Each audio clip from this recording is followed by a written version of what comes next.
La primera vez que Daniel escuchó hablar de la vieja circunvalación fue una noche de lluvia, mientras esperaba a un pasajero en el centro de la ciudad. Otro taxista, con años de experiencia y un cigarrillo colgando entre los labios, le dijo entre bromas que, si quería llegar a casa rápido, nunca debía tomar la carretera sin luces. Daniel rió por cortesía, pero la frase se le quedó clavada. La circunvalación había sido construida en los años 70 para aliviar el tráfico de camiones pesados. Un tramo largo, rodeado de descampados, fábricas abandonadas y algunos tramos boscosos. Con los años, las autoridades dejaron de mantenerla. No había iluminación, los baches eran profundos y la vegetación había empezado a comerse los arcenes. Sin embargo, aún figuraba en los mapas, y muchos conductores despistados la seguían usando para ahorrar unos minutos de camino. Daniel trabajaba de noche, acostumbrado a ver lo peor de la ciudad: borrachos, peleas, silencios incómodos. La primera vez que un cliente le pidió que lo llevara por esa carretera, se encogió de hombros. Era tarde, la lluvia golpeaba el parabrisas y pensó que sería solo un trayecto más.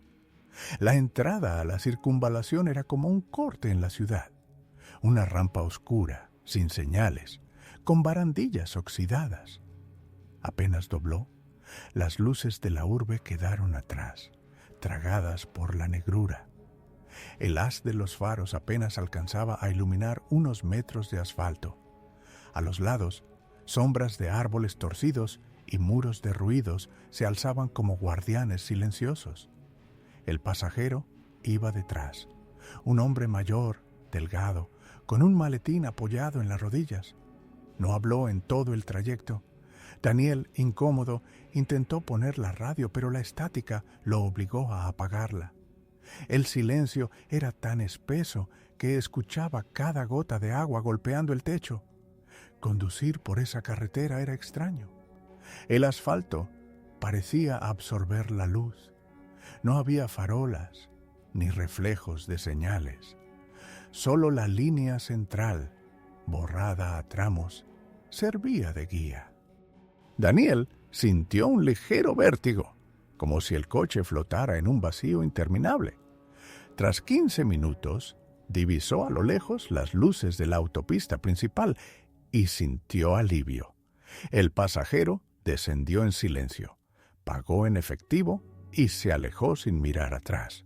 Daniel pensó que había sido un viaje como cualquier otro, pero 2 días después escuchó en la radio local una noticia breve. Se busca información sobre un hombre desaparecido. Fue visto por última vez tomando un taxi en el centro el martes por la noche. Daniel se quedó helado. La descripción coincidía con el pasajero del maletín. No sabía qué hacer. Contar que lo había dejado en la autopista era inútil. Nadie lo creería sin pruebas. Además, ¿qué había pasado después? ¿Se bajó y simplemente desapareció? ¿O alguien lo esperaba? La segunda vez que tomó esa carretera fue por error. Semanas más tarde, el GPS lo redirigió por un desvío y antes de darse cuenta, estaba otra vez en el asfalto negro, tragado por la oscuridad. Esta vez no llevaba pasajeros.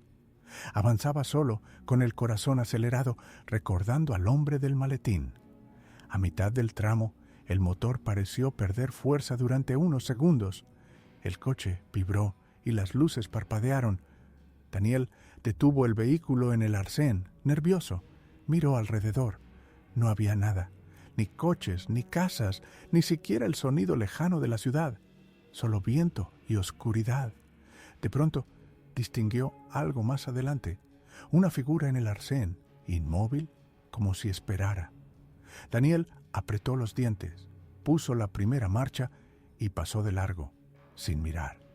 Pero en el retrovisor alcanzó a ver cómo la silueta giraba lentamente la cabeza hacia él. Llegó a la autopista con las manos temblorosas. Estaba seguro de que no había sido una alucinación Alguien estaba allí. Esa noche no pudo dormir. Recordaba los rumores de sus colegas, las bromas sobre coches que nunca regresaban, y pensó, con un escalofrío, que tal vez la carretera sin luces no era solo un atajo olvidado. Era un lugar donde algo ocurría, algo que todos preferían ignorar. Daniel decidió que tenía que saber la verdad. Los colegas de Daniel en la parada de taxis hablaban de muchas cosas, de los partidos de fútbol, de las tarifas injustas, de los nuevos conductores que trabajaban con aplicaciones. Pero cada vez que alguien mencionaba la circunvalación, el ambiente se tensaba. Uno de los veteranos, un hombre corpulento apodado El Gallego, se inclinó hacia Daniel una noche y le dijo en voz baja: «Esa carretera traga gente, chaval. Mejor olvídate». Daniel sonrió nervioso, intentando no darle importancia, pero la frase lo persiguió durante días. Empezó a preguntar, con discreción, a otros compañeros. Algunos lo miraban con fastidio, otros se limitaban a encogerse de hombros. Finalmente, un conductor más joven, Iván, accedió a hablarle. «Mira, yo llevé a una chica por ahí hace 2 meses. Era tarde. Me pidió un desvío rápido hacia la autopista. Cuando llegamos, pagó y se fue andando. Al día siguiente, su foto estaba en las noticias. Desaparecida. Desde entonces, no vuelvo a pasar por allí».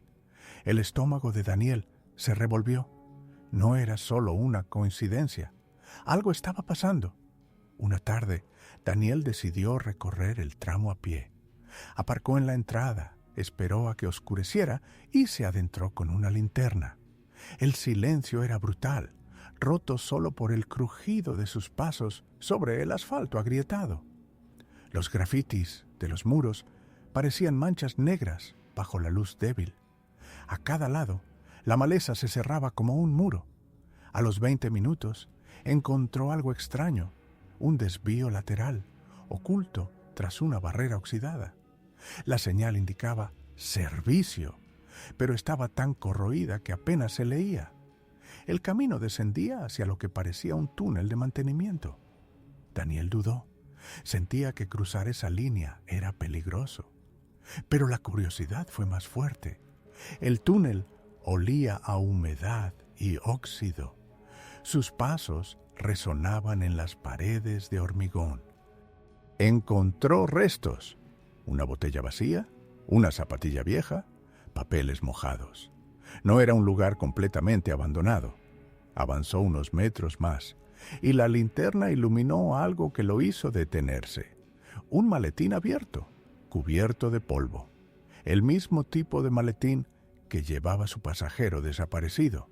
Dentro no había nada, solo marcas de humedad en la tela interior. Un ruido detrás de él lo hizo girarse. Silencio. Sintió la garganta seca. Apagó la linterna unos segundos para escuchar mejor. El túnel estaba sumido en una oscuridad espesa y el silencio se volvió insoportable. Volvió a encenderla, pero ya no había nada.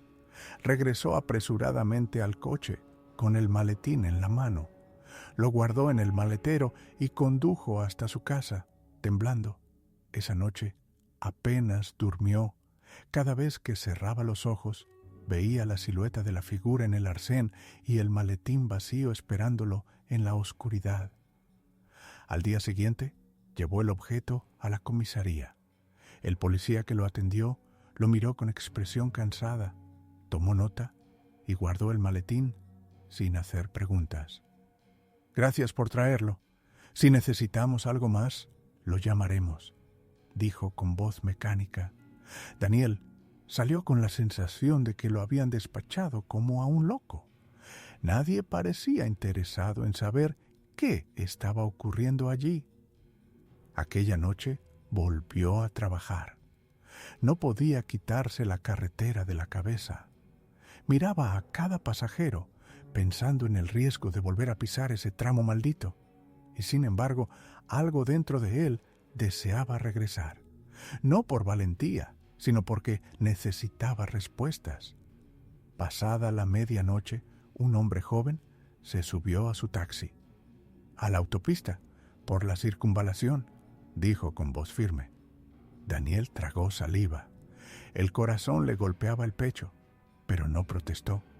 Giró el volante y tomó el desvío hacia la rampa oscura. Al entrar en el tramo, la radio del coche murió en un zumbido eléctrico. El pasajero no parecía notarlo.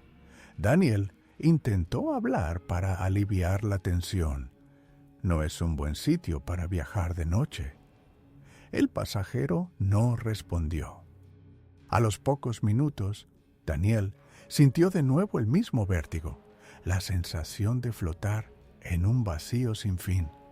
El haz de los faros apenas encontraba asfalto. El pasajero seguía inmóvil, con los ojos fijos en la carretera. De pronto, el joven murmuró algo casi inaudible. «Aquí se pierden los que no deberían estar». Daniel se estremeció. «¿Cómo dice?», preguntó. El pasajero no respondió. Cuando giró la cabeza para mirarlo, el asiento trasero estaba vacío. Daniel frenó bruscamente, jadeando. El coche quedó en medio de la oscuridad absoluta, con el motor rugiendo. Se giró una y otra vez. No había nadie, ni puertas abiertas, ni pasos alejándose. Simplemente había desaparecido. El miedo lo paralizó durante unos segundos eternos. Finalmente, pisó el acelerador y salió de allí a toda velocidad, sin mirar atrás. Esa noche, Daniel comprendió que ya no había vuelta atrás. La carretera lo había elegido. Durante los días siguientes, Daniel trató de convencerse de que lo ocurrido era fruto de su imaginación, un delirio provocado por el cansancio. Repetía para sí mismo que aquel pasajero jamás había existido, que quizá subió en otra parada, que confundió sus palabras. Pero el recuerdo de aquel asiento trasero vacío lo perseguía sin descanso. Empezó a tener problemas para dormir. Se acostaba temprano, pero despertaba en mitad de la noche, empapado en sudor, con el corazón acelerado. Soñaba con luces que se apagaban de golpe, con túneles interminables, con puertas que se cerraban detrás de él. La rutina del taxi se volvió insoportable. Cada pasajero que pedía ir hacia el sur lo hacía sudar frío, temiendo que mencionara la circunvalación. Y aunque intentaba evitarla, un impulso extraño lo llevaba a mirar siempre hacia el desvío, como si algo lo llamara desde la oscuridad. Una tarde, después de dejar un servicio en el centro, decidió detenerse en un café cercano a la estación. Allí, hojeando un periódico olvidado, encontró un artículo en la sección local. Familiares de desaparecidos reclaman avances en las investigaciones. La foto mostraba a 3 mujeres sosteniendo retratos. Una de ellas sujetaba la imagen del hombre del maletín. Daniel sintió un nudo en la garganta. Buscó la fecha. Hacía menos de un mes. La policía seguía sin dar respuestas. Esa noche volvió a la carretera, no como conductor, sino como observador. Aparcó en una salida cercana y caminó hasta un puente que la cruzaba. Desde allí podía ver el asfalto hundido entre la maleza, las farolas apagadas como esqueletos metálicos. Durante más de una hora vio pasar apenas 2 coches que desaparecieron en la curva sin dejar rastro de luces, ni un claxon, ni un reflejo a lo lejos, simplemente tragados por la oscuridad. La ansiedad lo devoraba. Finalmente descendió al arcén, siguiendo el borde con pasos tensos. El silencio era tan denso que podía escuchar su propia respiración rebotar en las paredes invisibles de la noche. De pronto, distinguió un objeto en la cuneta, un teléfono móvil roto. La pantalla estaba hecha añicos, pero aún conservaba la carcasa con una pegatina de colores infantiles. Lo guardó en el bolsillo, sintiendo un escalofrío. Avanzó unos metros más y se detuvo. Frente a él, en mitad de la carretera, había una mancha oscura, circular. Se agachó y pasó los dedos. Era una marca de quemadura en el asfalto, como si algo se hubiese incendiado allí. El olor a goma todavía permanecía, leve pero reconocible. El silencio se rompió de repente con un sonido metálico a lo lejos. Un golpe seco, como si una puerta se cerrara. Daniel apagó la linterna, paralizado. La oscuridad lo envolvió por completo y el eco del golpe siguió resonando en sus oídos. Con pasos rápidos regresó al coche. Esa noche apenas pudo conducir. Terminó volviendo a casa antes del amanecer. Al día siguiente, llevó el móvil hallado a una tienda de reparaciones. El técnico lo conectó a su equipo y tras unos minutos logró extraer parte de la memoria. Había varias fotos, selfies de una chica joven, imágenes de una fiesta y la última foto, tomada desde el asiento trasero de un coche. La carretera oscura aparecía iluminada por los faros. Al fondo, en el arcén, se distinguía una figura de pie, inmóvil. Daniel sintió que el aire le faltaba. ¿Puede copiar estas imágenes para mí?, preguntó con la voz quebrada. El técnico asintió. Con la memoria USB en el bolsillo, Daniel se encerró en su casa. Reprodujo la última foto una y otra vez, ampliándola en la pantalla. La figura no tenía rostro visible, solo un contorno humano borroso, como si la luz se negara a revelar sus rasgos. La noche cayó. Afuera llovía y el repiqueteo del agua en los cristales lo puso más nervioso. Finalmente, no pudo resistir. Tomó el coche y volvió a la circunvalación. El agua formaba charcos en el asfalto, reflejando los faros en destellos intermitentes. Condujo despacio, observando cada detalle. Cuando llegó al punto donde había encontrado la mancha oscura, detuvo el vehículo. Salió bajo la lluvia, respirando agitadamente. El viento arrastraba hojas y bolsas de plástico por la carretera vacía. Se arrodilló para mirar de nuevo la marca en el suelo, pero el agua la había difuminado casi por completo. Entonces lo escuchó. Pasos, claros, pesados, detrás de él. Se giró de golpe, iluminando con la linterna. La carretera estaba desierta. La lluvia golpeaba el asfalto sin piedad, pero no había nadie. Sin embargo, los pasos continuaban acercándose, rodeándolo. Daniel corrió hacia el coche, empapado, y se encerró dentro. El parabrisas se cubría de gotas que la luz distorsionaba como 1000 ojos. Puso el motor en marcha y se alejó con el corazón desbocado, jurándose a sí mismo que esa sería la última vez. Pero sabía que era mentira. La carretera ya lo había atrapado. Daniel dejó de aceptar pasajeros durante unos días. Encendía el coche, lo aparcaba en cualquier esquina y se quedaba allí, fumando compulsivamente mientras observaba la ciudad desde el parabrisas. Los demás taxis seguían su ruta como si nada, pero él ya no podía regresar a la normalidad. La carretera estaba en su mente a todas horas, como un eco insistente. El hallazgo del teléfono lo había trastocado por completo. Pasaba las noches revisando las fotos, ampliando cada rincón, buscando algún detalle que se le hubiera escapado. Una matrícula, una señal de tráfico, cualquier pista. Pero siempre volvía al mismo punto: la silueta en la oscuridad, de pie en el arcén, esperando. Finalmente, decidió hablar con alguien. Llamó a Marta, una amiga periodista que trabajaba en la sección de sucesos de un diario local. Se encontraron en un bar a media tarde. El lugar estaba casi vacío y el murmullo de la cafetera le dio cierto alivio. No sé cómo explicarlo sin sonar loco, empezó Daniel, removiendo el café sin probarlo. He estado en la circunvalación. Algo pasa ahí. No es solo mala fama. La gente desaparece de verdad. Marta lo escuchó con el ceño fruncido. ¿Tienes pruebas? Daniel le mostró la memoria USB. Marta conectó su portátil y abrió las imágenes. Su rostro se tensó al ver la última foto. ¿Dónde encontraste esto? En la cuneta, un teléfono roto. Era de una chica que desapareció hace semanas. ¿Se lo diste a la policía? No. Daniel bajó la voz. No me creerían y tengo miedo de que lo oculten. Marta lo miró fijamente. Está bien, déjamelo. Puedo investigar por mi cuenta, pero necesito que me digas exactamente dónde encontraste ese móvil. Esa misma noche, fueron juntos a la circunvalación. Marta llevaba una grabadora y una cámara fotográfica.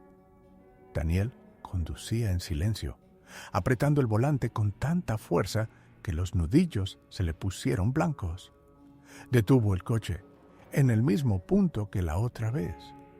La lluvia había cesado y la carretera brillaba húmeda bajo la luz de los faros. El silencio era tan absoluto que hasta sus respiraciones parecían ruidosas. «¿Es aquí?», susurró Daniel. Marta encendió la grabadora. «Estamos en el kilómetro 14 de la circunvalación. No hay iluminación. La vía está completamente desierta. El ambiente es extraño. ¿Cómo?». Dudó unos segundos, como si todo sonara amortiguado. Se arrodilló para fotografiar la mancha en el asfalto. De pronto, Daniel notó algo. La temperatura había descendido bruscamente. Un viento frío recorrió la carretera, aunque no había árboles cercanos que lo explicaran. «Marta», empezó a decir. Ella lo interrumpió con un gesto. Había fijado las cámaras hacia el fondo del arcén. «¿Ves eso?». Daniel siguió su mirada. Al borde de la oscuridad, a unos 50 metros, había una silueta inmóvil, alta, quieta, apenas perceptible. «No te acerques», dijo él con voz tensa. Marta, en cambio, avanzó un paso con la cámara preparada. «Oiga, ¿está bien?». La figura no respondió. El viento sopló con más fuerza. Daniel sintió cómo se le erizaban los brazos. Dio un paso hacia atrás, temiendo que aquello no acabara bien.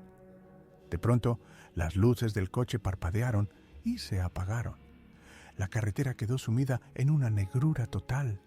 Marta gritó su nombre, pero su voz sonó deformada, como si viniera desde un túnel lejano. Daniel tanteó a ciegas, buscando el coche, hasta que la linterna de su móvil iluminó apenas unos metros a su alrededor. La figura había desaparecido. Marta respiraba agitadamente a pocos pasos de él. «Lo has visto, ¿verdad? No estoy loca». «Sí». Daniel tragó saliva.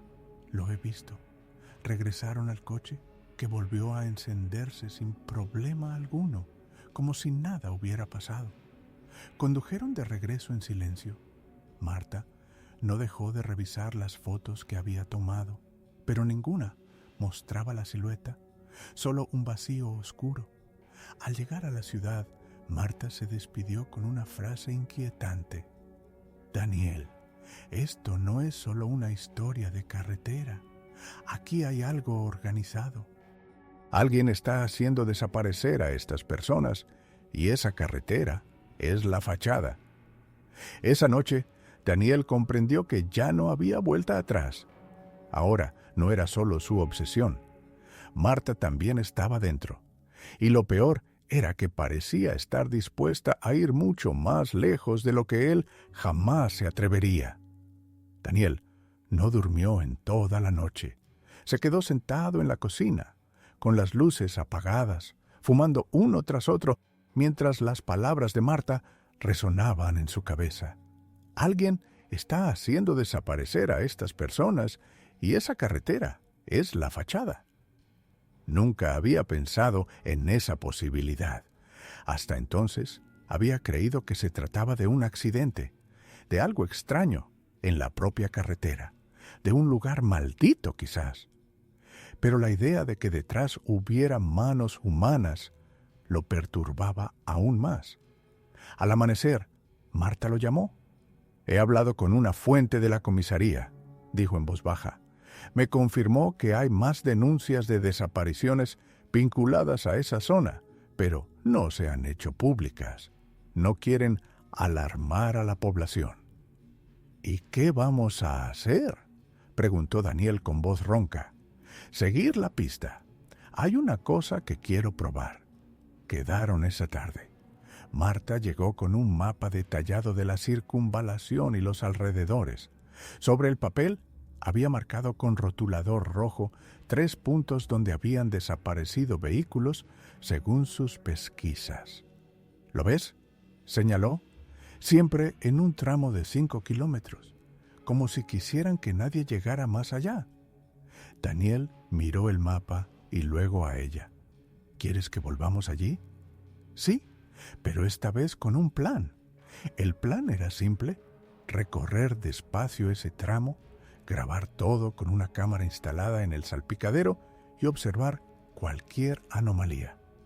Marta confiaba en que, si lograban documentar algo, podrían presionar a la policía o incluso publicar la historia. Esa noche salieron de nuevo.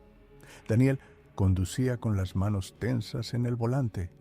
Marta vigilaba la pantalla de la cámara. La carretera parecía aún más oscura que las veces anteriores.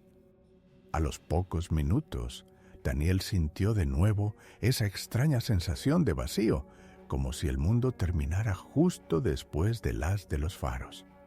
Kilómetro 12, anunció Marta, revisando el mapa. Aquí desapareció un matrimonio el año pasado. El coche avanzó lentamente. Todo estaba en silencio. Daniel apretaba los labios. Cada metro le parecía interminable. De pronto, la cámara parpadeó y la imagen se distorsionó, como si la señal se hubiera corrompido. Marta golpeó la carcasa. ¿Lo ves? Esto no es normal. De repente, Daniel frenó en seco. A un lado del arcén había marcas frescas de neumáticos, profundas, como si un vehículo se hubiera desviado bruscamente y hubiera salido de la calzada. Condujo hasta el punto exacto. Las huellas terminaban en un terraplén cubierto de maleza. «Aquí pasó algo», murmuró Daniel. Bajaron del coche. El aire estaba helado y un olor metálico, desagradable, impregnaba la atmósfera. Marta encendió su linterna y descendió un poco por el terraplén. Al cabo de unos metros, se quedó inmóvil. «Daniel, ven aquí». Él bajó con dificultad. La luz de la linterna iluminó un amasijo de hierros oxidados, un coche destrozado, cubierto de ramas y tierra, como si hubiera permanecido allí mucho tiempo. El parabrisas estaba roto y en el interior aún se distinguían cinturones de seguridad cortados. «Dios mío», susurró Daniel. Marta tomó varias fotos. «Esto es una prueba. Nadie informó de este coche. Nunca lo sacaron de aquí. ¿Te das cuenta de lo que significa?» Daniel tragó saliva. Sí, lo entendía. Significaba que no eran simples desapariciones. Alguien se aseguraba de que los restos quedaran ocultos. Al regresar al coche, Marta habló con determinación. «Tengo que publicar esto». «No puedes», respondió él de inmediato. «Si tienen tanto poder como para silenciar denuncias, también pueden venir a por ti. Precisamente por eso, si lo ocultamos, seguirán desapareciendo personas». Daniel no contestó. Conducía de regreso a la ciudad, con el corazón acelerado. En el retrovisor le pareció ver, por un instante, la misma silueta oscura caminando por el arcén. Pero cuando volvió a mirar, ya no había nada. Esa noche, mientras Marta redactaba sus notas, Daniel recibió una llamada de un número desconocido. Contestó con la voz tensa. «¿Daniel?» Era un hombre, con voz grave y calmada. «Sabemos lo que has visto. No te metas en esto si aprecias tu vida». La llamada se cortó de inmediato. Daniel se quedó helado, con el móvil en la mano, comprendiendo que ahora estaba demasiado cerca de algo que nunca debió descubrir. Daniel no pudo dormir esa noche. La voz del desconocido en el teléfono no dejaba de retumbar en su cabeza. Sabemos lo que has visto. No te metas en esto si aprecias tu vida. Se levantó varias veces, caminó de un lado a otro por el piso, bebió agua, encendió un cigarrillo, lo apagó enseguida. Sentía que lo vigilaban. A la mañana siguiente llamó a Marta. «Tenemos que dejarlo». «¿Qué dices?», respondió ella, todavía medio dormida. «Anoche recibí una llamada. ¿Saben lo que hicimos?». «No es seguro». Hubo un silencio tenso al otro lado de la línea. «¿Y qué propones, Daniel? ¿Que miremos hacia otro lado? ¿Que aceptemos que hay personas desapareciendo y nadie hace nada?». Daniel cerró los ojos. Ella tenía razón, pero el miedo era demasiado real. Se encontraron en un café del centro. Marta llegó con una carpeta llena de notas y fotografías del coche que habían hallado en el terraplén. Sus ojos brillaban con una mezcla de miedo y determinación.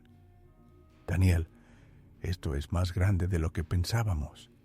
No se trata de una carretera maldita ni de accidentes. Hay un patrón. Alguien se está asegurando de que estos coches no aparezcan nunca». Daniel le contó lo de la llamada. Marta lo escuchó en silencio, apretando los labios. «Eso lo confirma», dijo finalmente. «Están vigilando. Y si están vigilando, significa que lo que descubrimos importa». Ella propuso algo arriesgado: volver al lugar de día, con más tiempo, y revisar el terreno alrededor del coche hallado. Daniel dudó, pero al final accedió. Al mediodía salieron en el coche de Marta. La carretera, bajo la luz del sol, parecía otra, menos amenazante, casi normal. Pero Daniel no podía evitar sentir el mismo escalofrío en el estómago al recorrer el tramo maldito. Cuando llegaron al terraplén, bajaron con linternas y guantes. Marta comenzó a explorar la zona alrededor del vehículo. «Mira esto», dijo al cabo de un rato, mostrando un trozo de tela rasgada enganchada en una rama. «Esto es reciente». Daniel la ayudó a apartar arbustos y ramas. Descubrieron más huellas, restos de neumáticos, pedazos de cristal, incluso un zapato embarrado. Era evidente que más de un coche había terminado en ese lugar. «Dios», susurró Daniel, «¿cuántos hay aquí abajo?». Decidieron seguir avanzando entre la maleza. Tras unos metros, encontraron otro vehículo semienterrado. Luego, más adelante, uno más. Todos oxidados, cubiertos de tierra, invisibles desde la carretera. Un cementerio secreto de coches ocultos bajo el terraplén. Marta tomó fotos sin parar, con las manos temblando. «Esto es una masacre silenciosa», murmuró. «Nadie sabe que están aquí. Nadie los busca en este sitio». Daniel sentía un nudo en la garganta. Pensaba en las familias de esas personas, esperando respuestas, mientras los cuerpos yacían olvidados en ese agujero. De repente, escucharon un ruido arriba, en la carretera, como un motor detenido. Ambos se quedaron inmóviles. Daniel subió unos metros para asomarse. En el borde de la carretera había una furgoneta blanca estacionada. 2 hombres con chalecos oscuros miraban hacia el terraplén. Uno de ellos sacó un cigarrillo y encendió un fósforo, iluminando brevemente su rostro. «Marta», susurró Daniel con urgencia, «tenemos que irnos». Descendieron apresuradamente, recogiendo la cámara y las notas. Subieron al coche en silencio y se alejaron por la carretera secundaria con el corazón golpeando en el pecho. A través del retrovisor, Daniel vio la furgoneta seguir su misma dirección a lo lejos. «Nos están siguiendo», dijo, pálido. «Mantén la calma. No frenes, no gires bruscamente».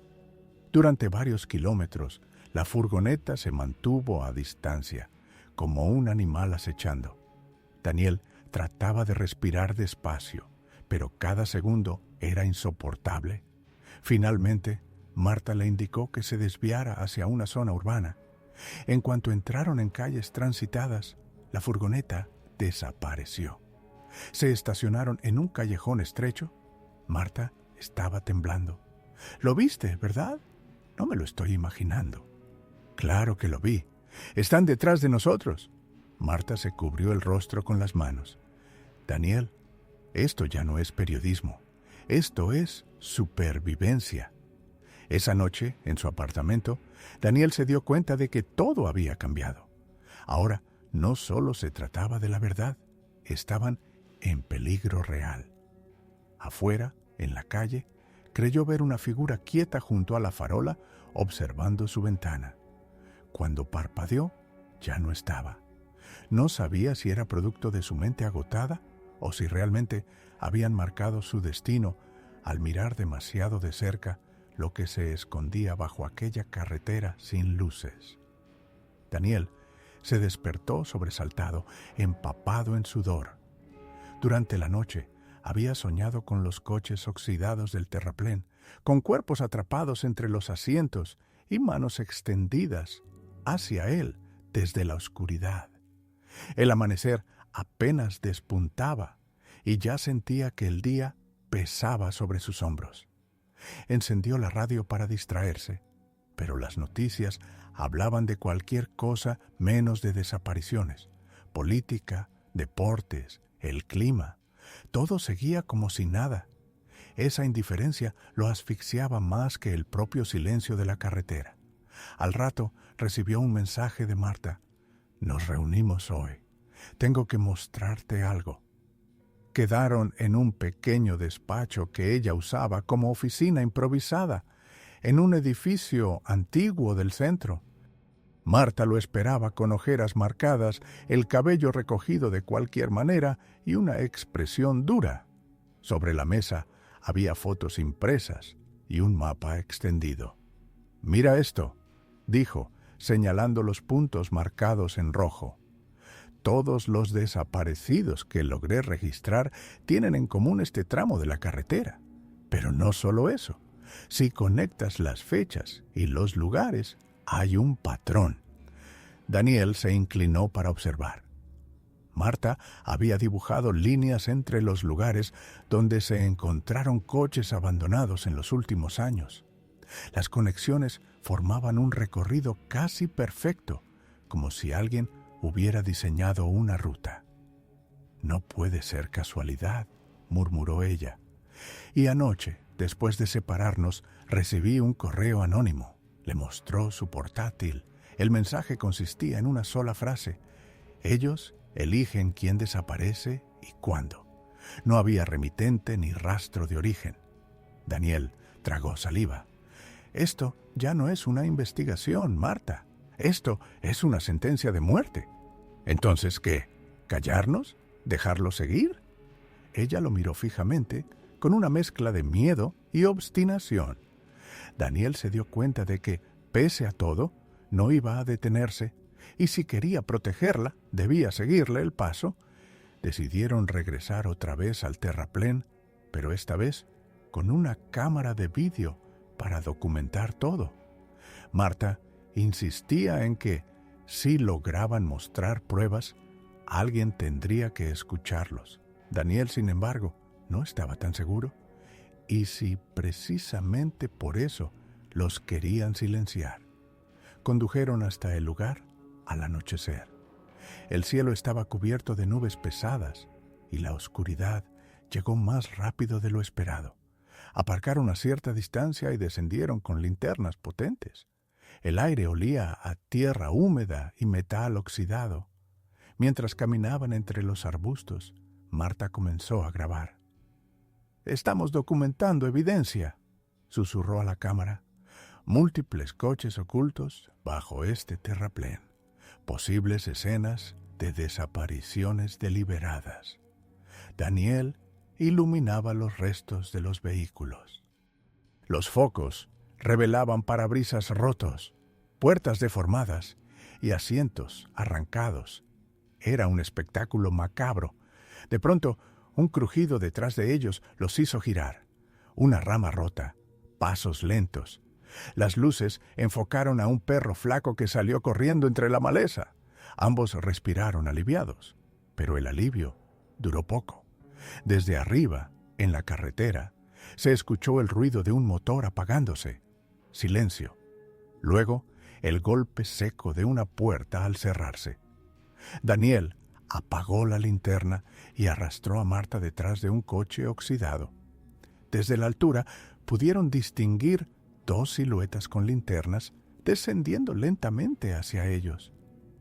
«¿Nos encontraron?», susurró Marta, apretando la cámara contra el pecho. Los hombres bajaban sin prisa, como si supieran que no tenían a dónde huir. Daniel buscó desesperado una salida. Señaló hacia un costado donde el terreno se abría en una zanja profunda. Ambos comenzaron a arrastrarse en esa dirección, cuidando de no hacer ruido.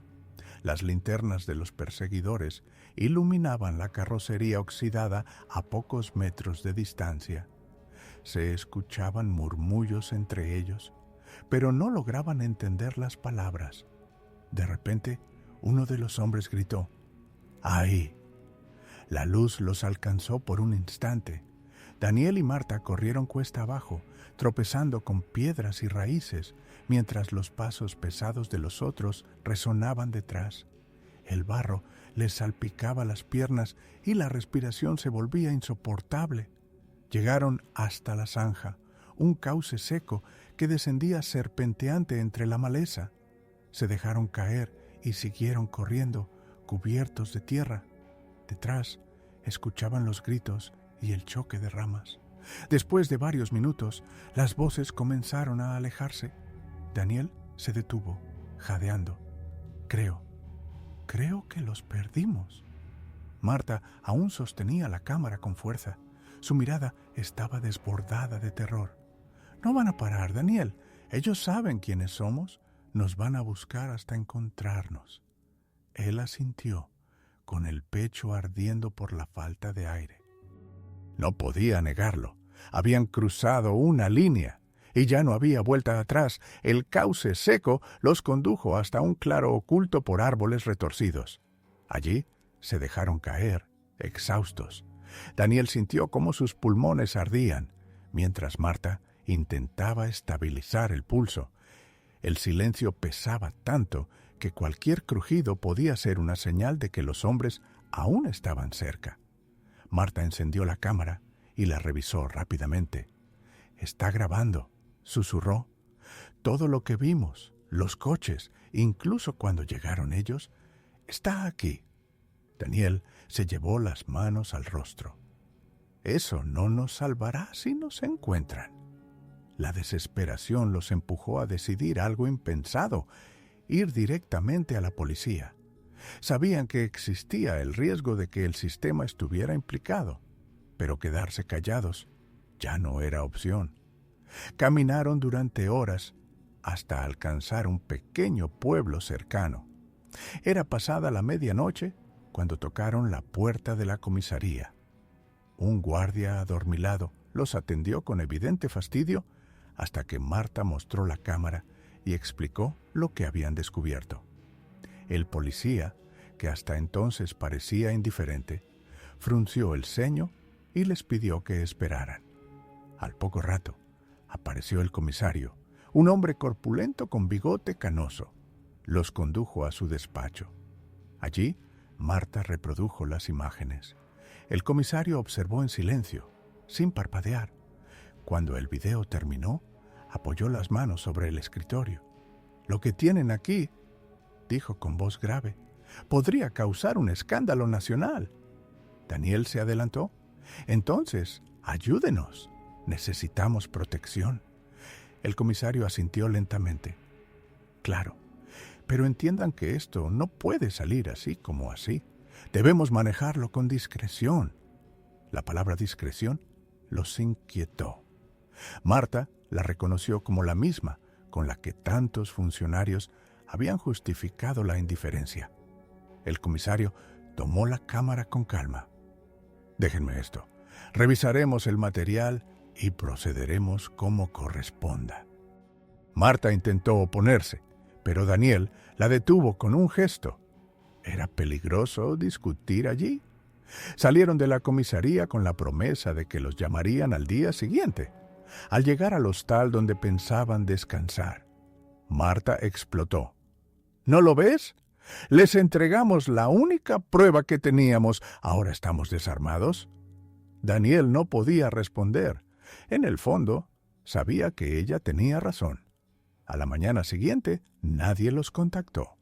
Cuando regresaron a la comisaría, el mismo guardia los recibió con indiferencia. ¿Video? ¿Qué video?, preguntó, como si nunca hubieran estado allí. Marta palideció. Daniel dio un paso atrás, sintiendo un vacío helado en el estómago. El comisario no estaba. Nadie admitía haberlos atendido. Era como si la noche anterior nunca hubiera ocurrido. De camino al hostal, Marta apenas podía articular palabras. Nos borraron, Daniel. Borraron todo. Él trató de mantener la calma, pero sus manos temblaban. No solo habían perdido la prueba. Ahora era evidente que quienes controlaban la carretera también tenían influencia dentro de las autoridades locales. Decidieron volver a la capital. Tal vez allí podrían encontrar un medio dispuesto a escuchar. Pero antes de partir, Marta recibió una llamada de un número desconocido.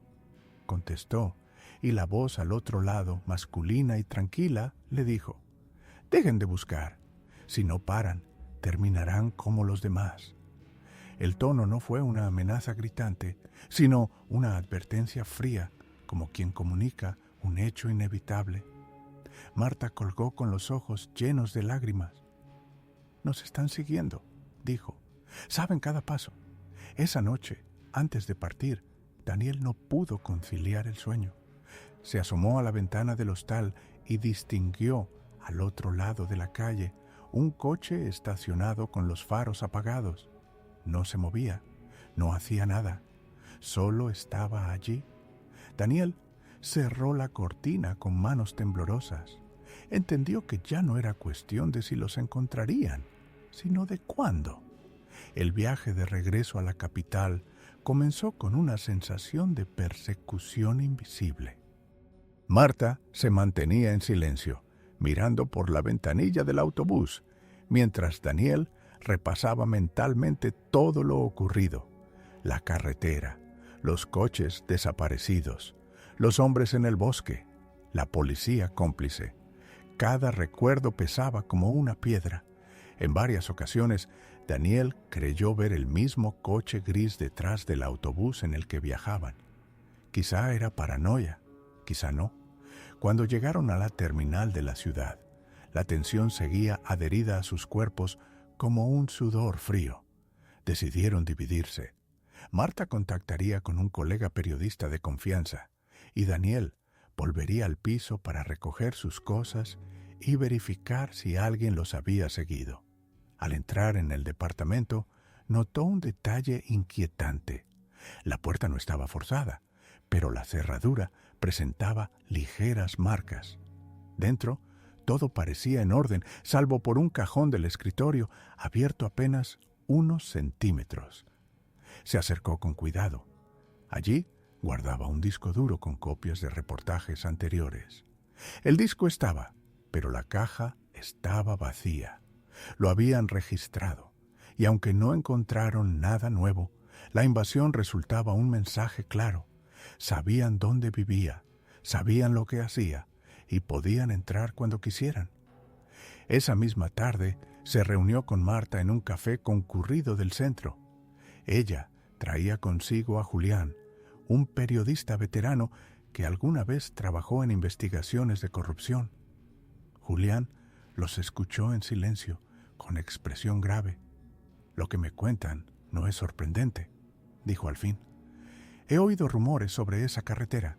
No es un caso aislado, pero publicarlo. Sin pruebas tangibles, se lo tragarían antes de llegar a imprenta». «¿Teníamos la prueba?», intervino Marta con rabia. «La policía nos la robó». Julián la miró con compasión. «Entonces no les queda más remedio que conseguir otra». Daniel bajó la voz. ¿Está seguro de que incluso con pruebas lo dejarían salir a la luz? Julián no contestó enseguida. Luego se inclinó hacia ellos. Si lo hacen bien, si lo filtran en varias redacciones y medios internacionales a la vez, no podrían taparlo tan fácil, pero necesitan algo más fuerte que un video borroso en la noche. La conversación fue interrumpida por un hombre que entró al café y se quedó un momento junto a la puerta, observando. No parecía un cliente. Cuando notó que lo habían visto, salió sin decir nada. Daniel sintió un nudo en el estómago. Marta también lo notó. «Nos vigilan hasta aquí», susurró. Julián se frotó el rostro con cansancio. «Escúchenme bien, si realmente quieren seguir, no deben quedarse en la ciudad. Deben moverse, buscar un lugar seguro y reunir más material. Pero piensen si vale la pena. Una vez que crucen esa línea, ya no habrá vuelta atrás». Al salir del café, Marta estaba temblando. «Daniel, ya es tarde para dar marcha atrás». Esa noche, cuando caminaron por las calles oscuras hacia un apartamento de un amigo de Julián donde podrían dormir, sintieron los pasos de alguien detrás. No se atrevieron a mirar demasiado, pero al girar en una esquina, vieron a un hombre con gorra detenerse y fingir mirar su teléfono. Apuraron el paso hasta llegar a la puerta del edificio, subieron por la escalera y al entrar, Marta cerró con doble cerrojo. Durante un largo rato, ninguno habló. La ciudad, que antes parecía un refugio, ahora era otra trampa. Daniel miró a Marta a los ojos y dijo lo que ambos temían reconocer. «Ya no estamos investigando un misterio, estamos dentro de él, y ellos no van a dejarnos salir». Marta, con la voz quebrada, respondió: «Entonces debemos elegir, o nos rendimos o seguimos hasta el final, aunque ese final no lo controlemos nosotros». En la penumbra del cuarto alquilado, el eco de esa frase quedó suspendido como una sentencia. El amanecer llegó con un aire pesado. Daniel apenas había dormido y Marta se levantó con los ojos hinchados. Julián les había dejado un contacto en la capital, un antiguo funcionario de mantenimiento del metro que decía haber trabajado en proyectos de infraestructura relacionados con la carretera. Decidieron arriesgarse a verlo. Se citaron en un parque, bajo el pretexto de un encuentro casual. El hombre, delgado y con una chaqueta demasiado grande para su cuerpo, llegó puntual. Se sentó en el banco junto a ellos, sin saludar. «No tienen mucho tiempo», dijo con un murmullo áspero. «Sé lo que ocurre en esa carretera. Es un lugar diseñado con dobles fines. Oficialmente es para tránsito pesado. En realidad es un corredor de traslado. Mercancía, cuerpos, lo que se deba desaparecer». Marta se estremeció. «¿Cuerpos?». El hombre asintió con frialdad. «Yo vi los túneles de servicio. No figuran en ningún plano público. Ahí los camiones descargan. Luego nadie vuelve a ver lo que entró». Daniel sintió que el suelo se hundía bajo sus pies. «¿Por qué nos dice esto?». «Porque ya no importa», respondió el hombre mirando hacia la avenida. «Tengo cáncer. No temo por mi vida. Pero ustedes sí deberían hacerlo». Les entregó una carpeta manchada de humedad. Dentro había croquis, copias de informes internos, notas manuscritas. No era toda la verdad, pero era más de lo que jamás habían tenido. «Con esto basta para empezar», susurró. Antes de que pudieran agradecer, el hombre se levantó y se marchó entre la multitud. Esa noche, en el pequeño apartamento, Daniel y Marta revisaron los documentos. Cada página confirmaba un sistema oculto de desapariciones, disfrazado de obra pública. Marta lloró en silencio, mientras Daniel sentía una rabia creciente. «Tenemos que publicarlo», dijo ella. «Sí, respondió él, aunque eso nos cueste todo. Prepararon el material y lo enviaron en copias a varias redacciones extranjeras. Esperaron en silencio, con los teléfonos apagados, casi sin respirar. 2 días después, la noticia estalló en un medio digital internacional. No llevaba sus nombres, pero describía la carretera, los túneles secretos, los informes internos. El escándalo fue inmediato. Sin embargo, la alegría duró poco. Esa misma noche, mientras se refugiaban en el apartamento, alguien llamó a la puerta. Golpes secos, firmes. Marta se aferró al brazo de Daniel. No respondieron. Al poco rato, los pasos se alejaron por el pasillo. Daniel miró por la ventana. Abajo, un coche negro esperaba con el motor encendido. «Nos encontraron», susurró.